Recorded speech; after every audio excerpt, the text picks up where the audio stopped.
Perspective में आई है। आपने जो ठीक है, मैं सारी बातें बताने की कोशिश करता हूं। आपको शायद याद होगा कि कुछ दिन पहले जब मध्य प्रदेश के चुनाव चल रहे थे, कर्नाटका के चल रहे थे, तेलंगाना के चल रहे थे, उस वक्त मोदी जी ने और अमित शाह जी ने दो बातें कही थी प्रचार करते हुए। एक तो मोदी जी ने कहा था कर्नाटका में कि जब आप चुनाव के लिए मत देने के लिए जाएंगे तो बजरंग बली की जय बोलकर आप बटन दबाइए। और अमित शाह जी ने कहा था कि आपको रामलला का दर्शन चाहिए कि नहीं चाहिए, खर्चा होगा कि नहीं होगा, तो सारी जनता कहती है कि होगा। तो उन्होंने उनको आश्वस्त किया था। ये उनका प्रचार जब भाषण किया उसमें का मैंने आपको एक हिस्सा दिखाया कि आप अगर यहाँ भाजपा की सरकार बनाओगे तो आप सभी को रामलला का दर्शन हम फ्री में कराएंगे। और उसके बाद हमने चुनाव आयोग को एक खत लिखा था, वो खत आज भी मेरे हाथ में है।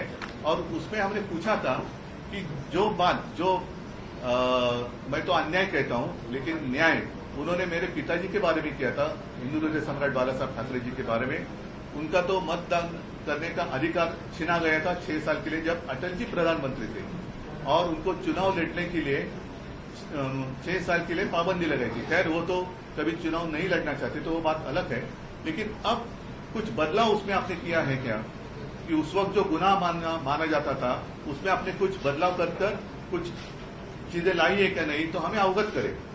और अगर नहीं करेंगे तो हम ऐसे मान लेंगे कि आपने बदलाव किया है, अन्यथा प्रधानमंत्री और देश के गृह मंत्री ऐसी बात नहीं कर सकते। तो खैर उसके बावजूद उन्होंने कुछ हमें उत्तर तो नहीं दिया। हमने एक स्मरण पत्र भी दिया, अब तक उत्तर नहीं आया।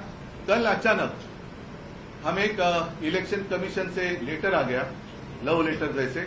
और कुछ दिन पहले, शायद 8-10 दिन पहले, हमने एक शिवसेना का नया गीत, क्योंकि अब हमारा चुनाव जो चिन्ह है उसमें हमने बदल किया है, अब तो मशाल आ गई है।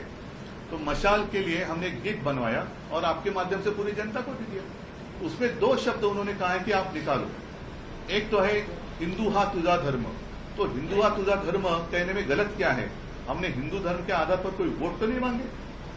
और दूसरी बात जो है जिसके ऊपर मैं गुस्सा हो रहा हूं कि जय श्री राम हम भी कहते हैं, बजरंग बली की जय हम भी कहते हैं, लेकिन आज तक मैंने कभी भी, और हमारा जितना प्रचार साहित्य है उसमें कभी भी भगवान के नाम पे दे दे बाबा ऐसे हमने वोट नहीं मांगे।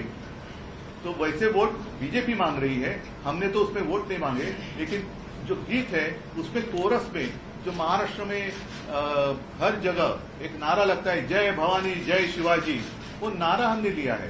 तो चुनाव आयोग ने कहा है कि उसमें से जय भवानी शब्द निकालो। आप कौन होते हो? भवानी माता हमारी कुलदेवता है, तो उसका स्मरण करना क्या गुनाह है? हमने ऐसे नहीं कहा कि जय भवानी कहकर आप वोट दे दो या भवानी माता की जय जो कहेंगे उसको वोट दे दो। तो ये हम कभी भी स्वीकार नहीं करेंगे।